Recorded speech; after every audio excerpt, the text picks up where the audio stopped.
ओम गणेशाय नमः। हर हर महादेव। माता पार्वती की जय। प्यारे भक्तगणों, आज सोमवार के दिन मैं आप सभी को सुनाने जा रही हूँ शिव पुराण की बड़ी ही पुण्य फल देने वाली बड़ी ही दुर्लभ कथा। कहते हैं कि अमृत पीने वालों को लोकों में कहीं मुक्ति नहीं प्राप्त होती, किंतु भगवान शंकर के इस अद्भुत कथा का पान करने से सभी मनोकामनाएं शीघ्र ही पूर्ण हो जाती है और अंत में मनुष्य शिवलोक को प्राप्त कर लेता है। कथा को पूरा सुनिए, कथा को अधूरा ना छोड़े और दूसरे भक्तों के पास भी शेयर करें। भगवान भोलेनाथ आप सभी पर, आपके परिवार पर सदा अपनी कृपा बनाए रखे। प्रेम से बोलिए हर हर महादेव। माता पार्वती की जय। जय भोलेनाथ। समुद्र के निकटवर्ती परदेश में एक बांसकल नामक ग्राम है, जहाँ वैदिक धर्म से विमुख महापापी द्विज निवास करते हैं।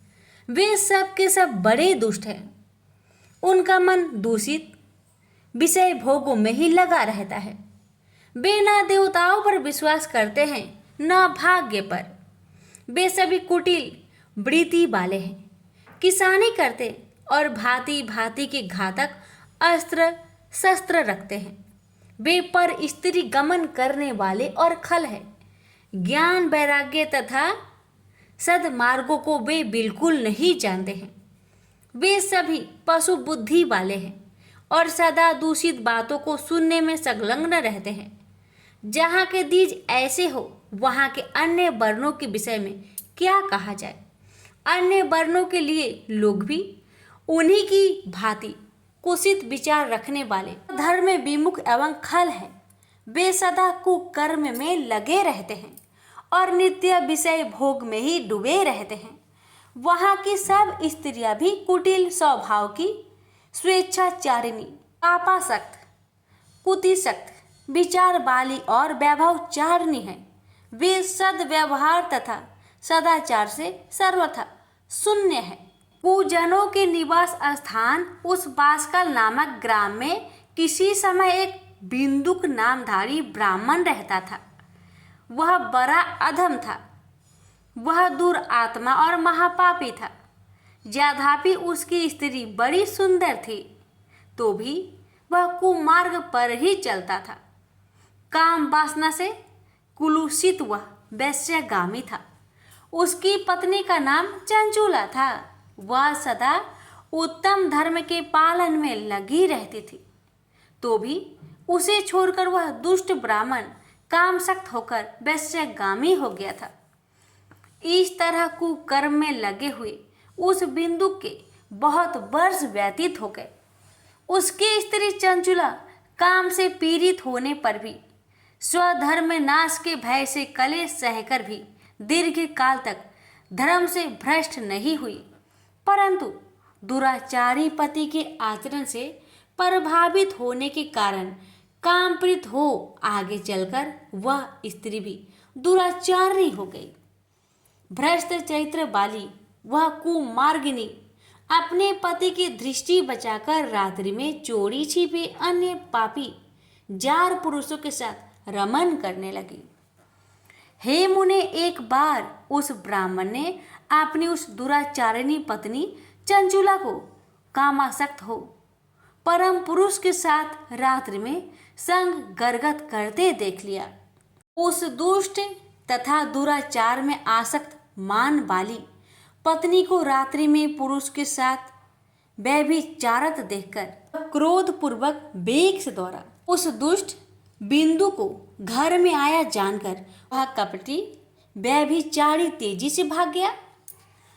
तब वह दुष्ट आत्मा बिंदुक अपनी पत्नी को पकड़कर उसे डांटता हुआ मुक्कों से बार बार पीटने लगा। वह व्यभिचारिणी दुष्टा नारी चंचुला पीटी जाने पर कुपित होकर निर्भयता पूर्वक अपने दुष्ट पति बिंदुक से कहने लगी। चंचुला बोली, मुझ पति परायणा युवती पत्नी छोड़कर आप कुबुद्धिवश प्रतिदिन वेश्या के साथ इच्छा अनुसार रमन करते हैं। ये बताइए कि रूपवती तथा कामशक्त चित्त वाली मुझ युवती की पति संग सर्ग के बिना क्या गति होती होगी। मैं अत्यंत सुंदर हूँ तथा नव यौवन से उत्पन्न हूँ। आपके संग गर्ग के बिना व्यथित चित्त वाली में कामजन्य दुख को कैसे सह सकती हूँ।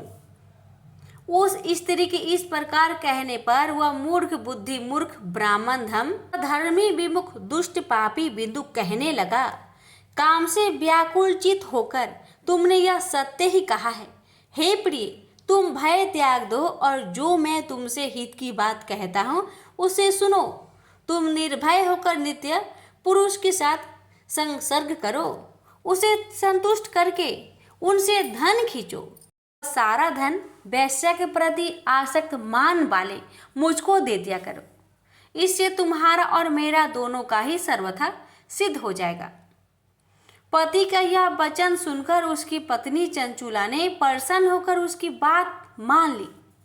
उन दोनों दुराचारी पति पत्नी इस प्रकार समझौता कर लिया तथा वे दोनों निर्भय चित्त से कुकर्म में लीन हो गए। इस तरह दुराचार में डूबे हुए उन मूर्ख चित्त वाले पति पत्नी का बहुत सा समय व्यर्थ बीत गया। तदंतर शूद्र जातीय वैश्य का पति बना हुआ वह दूषित बुद्धि वाला दुष्ट ब्राह्मण बिंदु समयानुसार मृत्यु को प्राप्त हो नरक में जा पड़ा। बहुत दिनों तक नरक के दुख भोगकर वह मूर्ख बुद्धि पापी विंध्य पर्वत पर भयंकर पिचास हुआ। इधर उस दुराचारी पति बिंदु के मर जाने पर वह मूर्ख हृदय चंचुला बहुत समय तक पुत्र के साथ अपने घर में ही रही। इस प्रकार प्रेम पूर्वक कामसक्त होकर जारों के साथ विहार करती हुई उस चंचुला नामक स्त्री का कुछ यौवन समय के साथ ढलने लगा। एक दिन देवयोग से किसी पुण्य पर्व के आने पर वह स्त्री भाई बंधुओं के साथ गोकर्ण क्षेत्र में गई। तीर्थ यात्रियों के संग से उसने भी उस समय जाकर किसी तीर्थ के जल में स्नान किया। फिर वह साधारणतया देखने की दृष्टि से बंधुजनों के साथ यत्र तत्र घूमने लगी। घूमती घामती किसी देव मंदिर में उसने एक देवज्ञ ब्राह्मण के मुख से भगवान शिव की परम पवित्र एवं मंगलकारिणी उत्तम पौराणिक कथा सुनी। कथावाचक ब्राह्मण कह रहे थे कि जो स्त्रियां पुरुष के साथ व्यभिचार करती है वे मरने के बाद जब यमलोक में जाती है तब यमराज के दूत उनकी योनि में तपे हुए लोहे का परिघ डालते हैं। पौराणिक ब्राह्मण के मुख से यह वैराग्य बढ़ाने वाली कथा सुनकर चंचुला भय से व्याकुल हो वह कांपने लगी। जब कथा समाप्त हुई और लोग वहां से बाहर चले गए तब वह भयभीत नारी एकांत में शिव पुराण की कथा बाँचने वाले उन ब्राह्मण से कहने लगी, ब्राह्मण, मैं अपने धर्म को नहीं जानती थी, इसलिए मेरे द्वारा बड़ा दुराचार हुआ है। स्वामीन, इसे सुनकर मेरे ऊपर अनुपम कृपा करके आप मेरा उद्धार कीजिए। हे प्रभु, मैंने मूर्ख बुद्धि के कारण घोर पाप किया, कामांध होकर अपनी संपूर्ण युवा अवस्था वैभवचार में बिताई है। आज वैराग्य रस से ओतप्रोत आपके इस प्रवचन को सुनकर मुझे बड़ा भय लग रहा है। मैं कांप उठी हूँ और मुझे इस संसार से वैराग्य हो गया है। मुझ मूर्ख चित्त वाली पापिनी को धिक्कार है। मैं सर्वथा निंदकों के योग हूँ। मैं कुत्सित विषय में फंसी हुई हूँ और अपने धर्म से विमुख हो गई हूँ।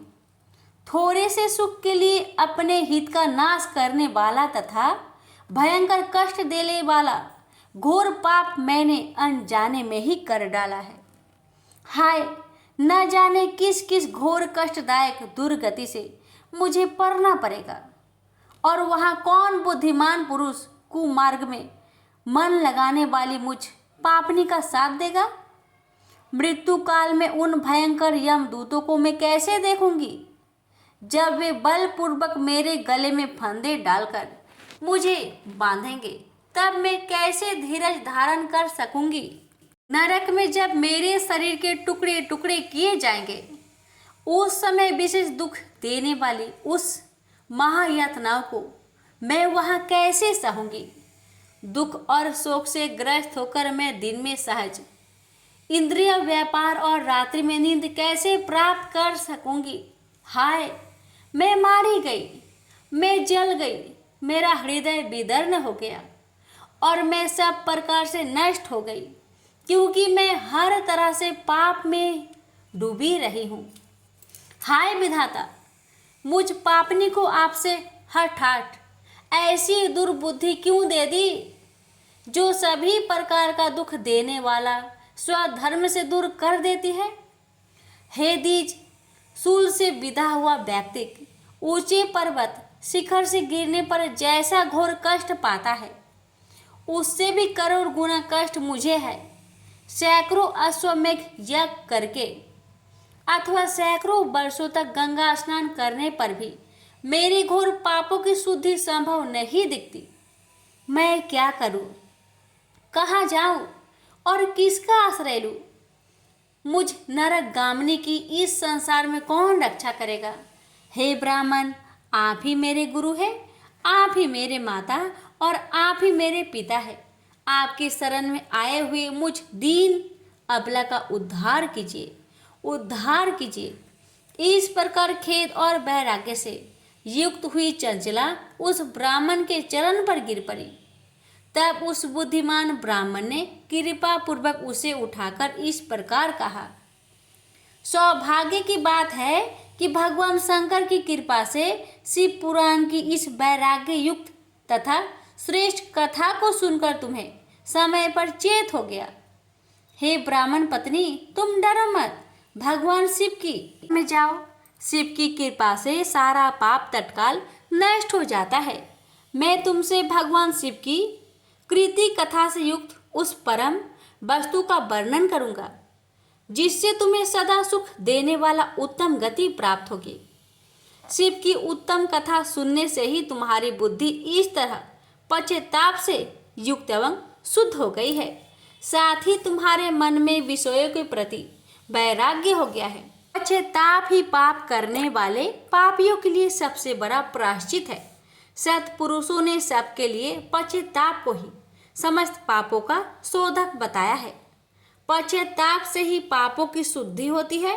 जो पश्चाताप करता है वही वास्तव में पापों को प्रायश्चित करता है, क्योंकि सत्पुरुषों ने समस्त पापों की शुद्धि के लिए जैसे प्रायश्चित का उपदेश किया है, वह सब पश्चाताप से संपन्न हो जाता है।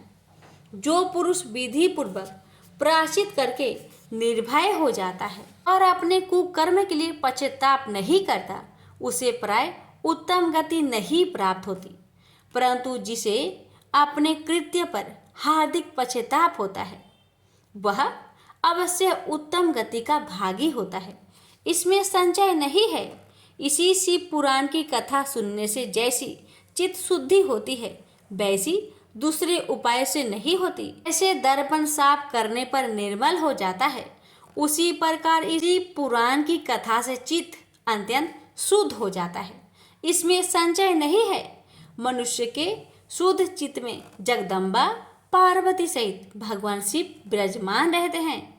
इससे वह शुद्धतम पुरुष साम्य सदा शिव के परम पद को प्राप्त होता है। इस प्रकार यह कथा रूपी साधन सभी प्राणियों के लिए उपकारी है और इसी कारण महादेव जी ने इसको आग्रह पूर्वक प्रकट किया है। इस कथा से भगवान उमापति ध्यान सिद्ध हो जाता है। उस ध्यान से परम ज्ञान और उससे मोक्ष की प्राप्ति निश्चय ही हो जाती है। भगवान शंकर के ध्यान में मग्न हुए बिना भी यदि कोई इस कथा मात्र सुनता है, वह दूसरे जन्म में भगवान के ध्यान को सिद्ध कर परम पद को पा लेता है।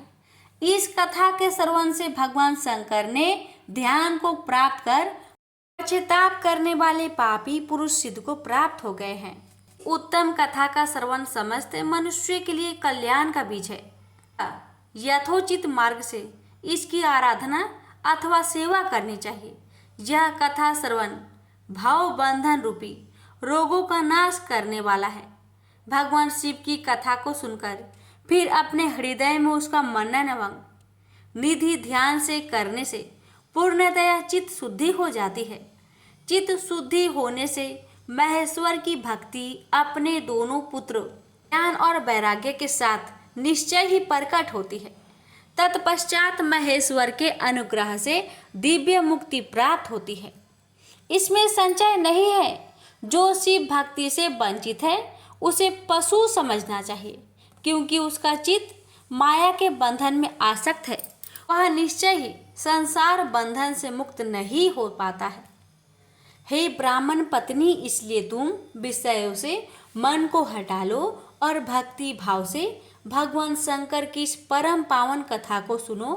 परमात्मा शंकर की इस कथा को सुनने से तुम्हारे चित्त की शुद्धि होगी और उससे तुम्हें मोक्ष की प्राप्ति हो जाएगी।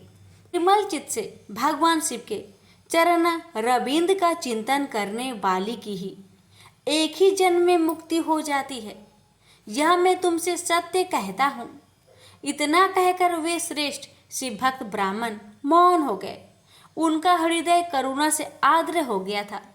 वे शुद्ध चित्त महात्मा भगवान शिव के ध्यान में मग्न हो गए। तदंतर बिंदु की पत्नी चंचुला मन ही मन प्रसन्न हो उठी। ब्राह्मण का उक्त उपदेश सुनकर उसके नेत्रों में आनंद के आंसू छलक आए थे।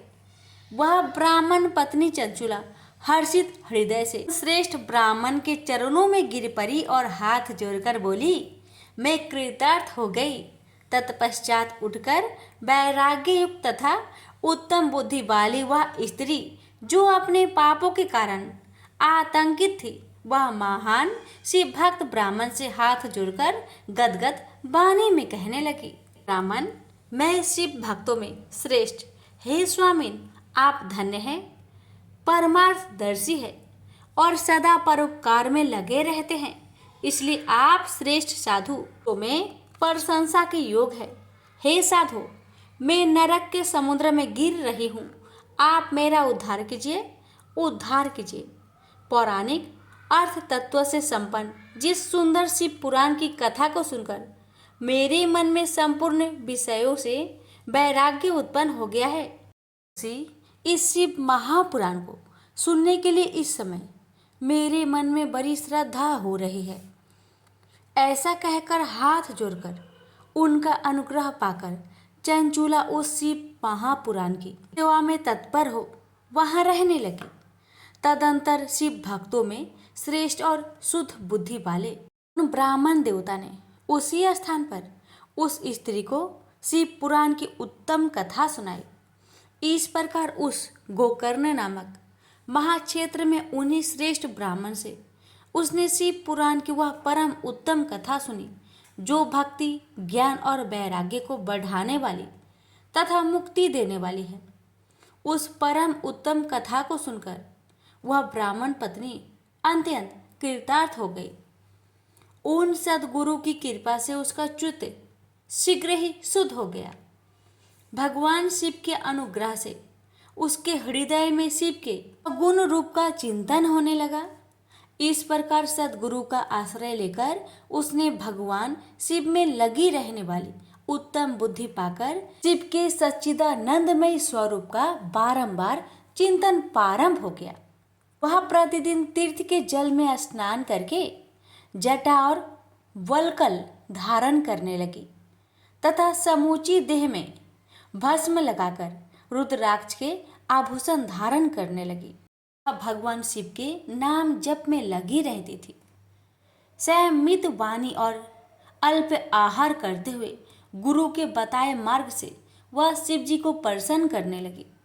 हे शौनक, इस प्रकार शंभु का उत्तम ध्यान करते हुए उस चंचुला का बहुत सा समय बीत गया।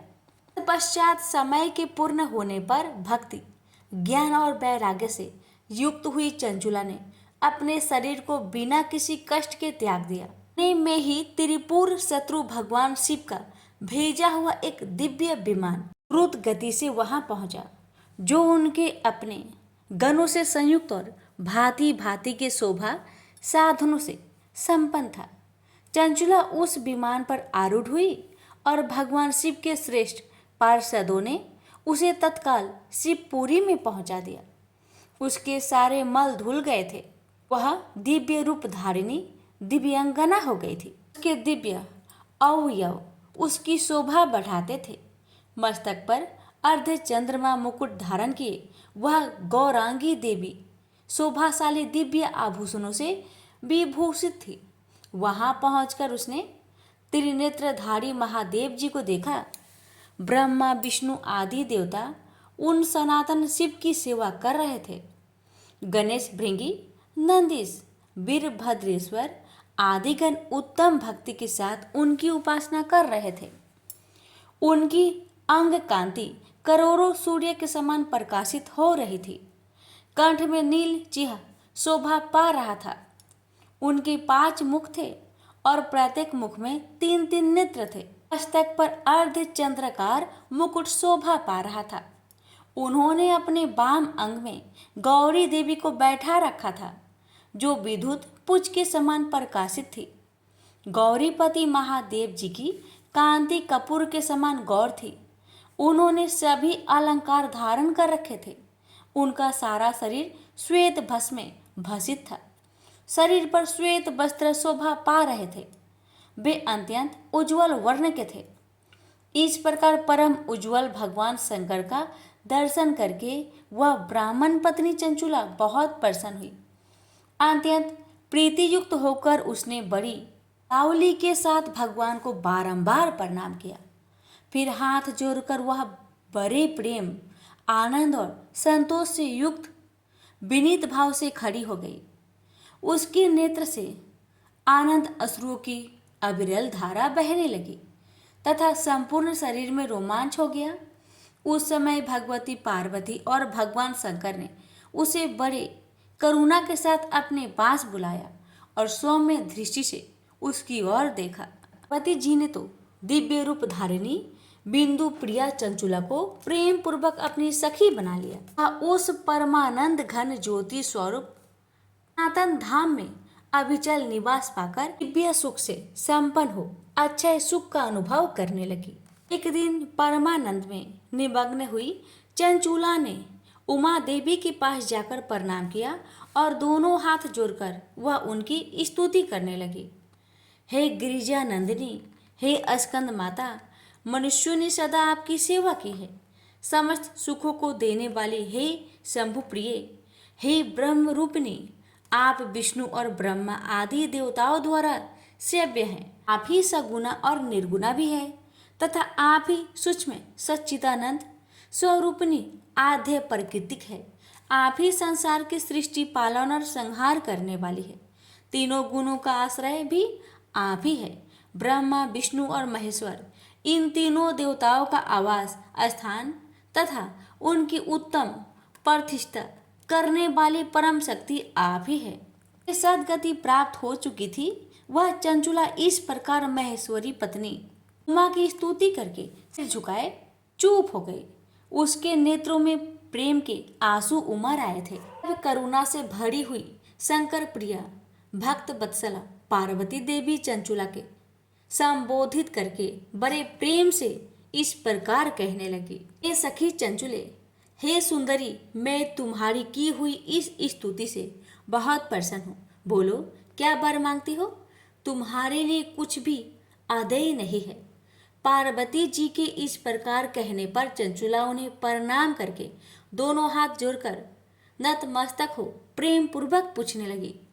हे निष्पाप गिरिजा कुमारी, मेरे पति बिंदु इस समय कहाँ है? उनकी कैसी गति हुई है यह मैं नहीं जानती।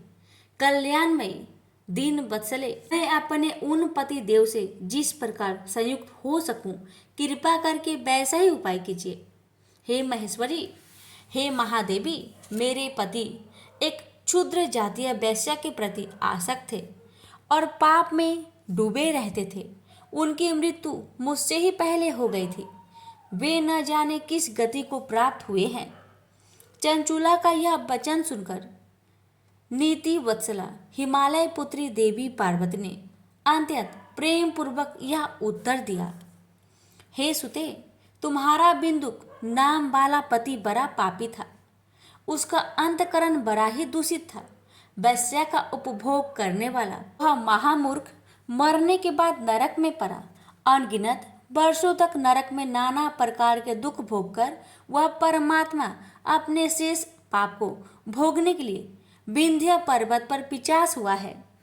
इस समय वह पिचास की अवस्था में ही है और नाना प्रकार के कलेश उठा रहा है। वह दुष्ट वही वायु पीकर रहता है और सदा सब प्रकार के कष्ट सहता है। गौरी देवी का यह बात सुनकर उत्तम व्रत का पालन करने वाली वह चंचुला उस समय पति के महान दुखों से दुखी हो गई। फिर मन को स्थिर करके उस ब्राह्मण पत्नी ने व्यथित हृदय से महेश्वरी को प्रणाम करके पुनः पूछा, महेश्वरी, हे महादेवी, मुझ पर कृपा कीजिए और दूषित कर्म करने वाले मेरे उस दुष्ट पति का आप उद्धार कर दीजिए। हे देवी, कुत्सित बुद्धि वाले मेरे उस परमात्मा पति को किस उपाय से उत्तम गति प्राप्त हो सकती है, यह शीघ्र बताइए, आपको नमस्कार है। उसकी यह बात सुनकर भक्त वत्सला पार्वती जी अपनी सखी चंचुला से प्रसन्न होकर ऐसा कहने लगी, तुम्हारा पति यदि शिव पुराण की पुण्यमयी उत्तम कथा सुने तो सारी दुर्गति को पार करके वह उत्तम गति का भागी हो सकता है। अमृत के समान मधुर अक्षरों से युक्त गौरी देवी का यह वचन आदर पूर्वक सुनकर चंचुला ने हाथ जोड़कर मस्तक झुकाकर उन्हें बारंबार प्रणाम किया और अपने पति के समस्त पापों की शुद्धि तथा उत्तम गति की प्राप्ति के लिए पार्वती देवी से यह प्रार्थना की कि मेरे पति को शिव पुराण सुनाने की व्यवस्था होनी चाहिए। तो ब्राह्मण पत्नी के बारंबार प्रार्थना करने पर शिव प्रिया गौरी देवी को बड़ी दया आई। उस भक्त वत्सला महेश्वरी गिरिजा कुमारी ने भगवान शिव की उत्तम कृति का गान करने वाले गंधर्वराज तुमरु को बुलाकर उनसे प्रसन्नता पूर्वक इस प्रकार कहा। गिरिजा बोली, मेरी मन की बातों को जानकर मेरे अभिष्ट कार्य को सिद्ध करने वाले तथा शिव में प्रीति रखने वाले हे तुमरु, मैं तुमसे एक बात कहती हूँ, तुम्हारा कल्याण हो। तुम मेरी इस सखी के साथ शीघ्र ही विंध्य पर्वत पर जाओ। वहाँ एक महाघोर और भयंकर पिशाच रहता है। उसका वृत्तांत तुम आराम से ही सुनो। मैं तुमसे प्रसन्नता पूर्वक सब कुछ बताती हूँ। पूर्व जन्म में वह पिशाच बिंदुक नामक ब्राह्मण था। वह मेरी इस सखी चंचुला का पति था, परंतु वह दुष्ट वैश्यगामी हो गया। स्नान संध्या आदि नित्य कर्म छोड़कर वह अपवित्र रहने लगा। क्रोध के कारण उसकी बुद्धि पर मूर्खता छा गई। कर्तव्य का विवेक नहीं पाता था। अभय भक्षण, सज्जनों से देश और दूषित वस्तुओं का दान लेना, यही उसका स्वाभाविक कर्म बन गया था। वह अस्त्र शस्त्र लेकर हिंसा करता, बाएं हाथ से खाता, दीनों को सताता और क्रूरतापूर्वक पराये घर में आग लगा देता था। चांडालों से प्रेम करता और प्रतिदिन वैश्य के संपर्क में रहता था। वह बड़ा दुष्ट था।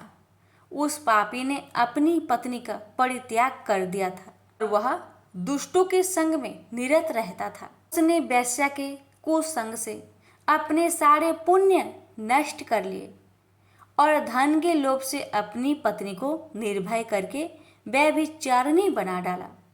वह मृत्यु पर्यंत दुराचार में ही फंसा रहा। फिर समय आने पर उसकी मृत्यु हो गई। वह पापियों के भोग स्थान घोर यमपुरी में गया और वहाँ बहुत से नरकों को भोगकर वह दुष्ट आत्मा इस समय विंध्या पर्वत पर पिशाच बना हुआ है। वहीं पर वह दुष्ट पिशाच अपने पापों का फल भोग रहा है। तुम उसके आगे यत्न पूर्वक शिव पुराण की उस दिव्य कथा का प्रवचन करो, जो परम पुण्यमयी तथा समस्त पापों का नाश करने वाली है। उत्तम शिव पुराण की कथा के श्रवण से उसका हृदय शीघ्र ही समस्त पापों से शुद्ध हो जाएगा और वह प्रेत योनि का परित्याग कर देगा। दुर्गति से मुक्त होने पर उस बिंदुक नामक पिशाच को मेरी आज्ञा से विमान पर बैठाकर तुम भगवान शिव के समीप ले आओ। महेश्वरी उमा के इस प्रकार आदेश देने पर गंधर्वराज। तुमरू मन ही मन बड़े प्रसन्न हुए और उन्होंने अपने भाग्य की सराहना की। तत्पश्चात उस पिशाच की सती साध्वी पत्नी चंचूला साथ विमान पर बैठकर नारद के प्रिय मित्र तुमरू वेग पूर्वक विंध्याचल पर्वत पर गए, जहाँ वह पिशाच रहता था। वहाँ उन्होंने उस पिशाच को देखा। उसका शरीर विशाल था और उसकी ढोड़ी बहुत बड़ी थी। वह कभी हंसता, कभी रोता, कभी उछलता था। उसकी आकृति बड़ी विकराल थी। भगवान शिव की उत्तम कृति का गान करने वाले महाबली तुमरू ने उस अत्यंत भयंकर पिशाच को बलपूर्वक पासों द्वारा बांध लिया। तदनंतर तुमरू ने शिव पुराण की कथा बाँचने का निश्चय करके महा उत्सव युक्त स्थान पर मंडप आदि की रचना की। इतने में ही संपूर्ण लोकों में बड़ी वेग से यह प्रचार हो गया कि देवी पार्वती जी की आज्ञा से एक पिशाच का उद्धार करने के उद्देश्य से पुराण की उत्तम कथा सुनाने के लिए तुमरू विंध्या पर्वत पर गए हैं। तो उस कथा को सुनने के लोभ से बहुत से देवता और ऋषि भी शीघ्र ही वहां जा पहुंचे। आदर पूर्वक शिव पुराण सुनने के लिए आए हुए लोगों का उस पर्वत पर बड़ा अद्भुत और कल्याणकारी समाज जुट गया। तत्पश्चात तुमरू ने उस पिशाच को पासों से बांधकर आसन पर बैठाया और हाथों में बीना लेकर गौरीपति की कथा का गान आरंभ किया। महात्म्य सहित पहली अर्थात प्रथम संहिता से लेकर 7वीं संहिता तक शिव पुराण की कथा का उन्होंने स्पष्ट वर्णन किया। 7 संहिता वाले शिव पुराण का आदर पूर्वक श्रवण करके वे सभी श्रोता पूर्णतः कृतार्थ हो गए। उस परम पुण्यमयी शिव पुराण को सुनकर उस पिशाच ने अपने सारे पापों को धोकर उस पिशाचित शरीर को त्याग दिया। शीघ्र ही उसका रूप दिव्य हो गया। अंग कांति गौर वर्ण की हो गई। शरीर पर श्वेत वस्त्र तथा सब प्रकार के पुरुषोचित आभूषण उसके अंगों को आशित करने लगे। वह त्रिनेत्रधारी चंद्रशेखर रूप हो गया। इस प्रकार दिव्य देहधारी होकर श्रीमान बिंदु अपनी भार्य चंचूला के साथ स्वयं भी पार्वती पति भगवान शिव के दिव्य चरित्र का गुणगान करने लगा। उसकी स्त्री को इस प्रकार दिव्य रूप से सुशोभित देखकर वे सभी देवता और ऋषि बड़े विस्मित हुए। उनका चित्त परम आनंद से परिपूर्ण हो गया। भगवान महेश्वर का वह अद्भुत चरित्र सुनकर वे सभी श्रोता परम कृतार्थ हो प्रेम पूर्वक श्री शिव का यशोगान करते हुए अपने अपने धाम को चले गए।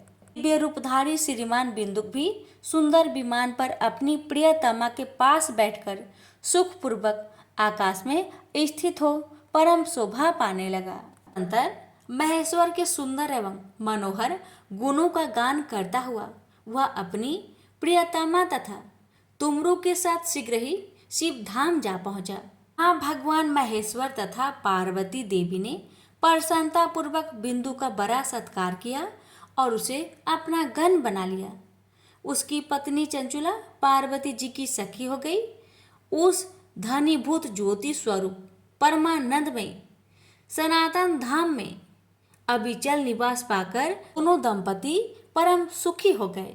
तो प्रेम से बोलिए हर हर महादेव, माता पार्वती की जय। कथा को लाइक शेयर अवश्य करें। भगवान आपका सबका भला करेंगे।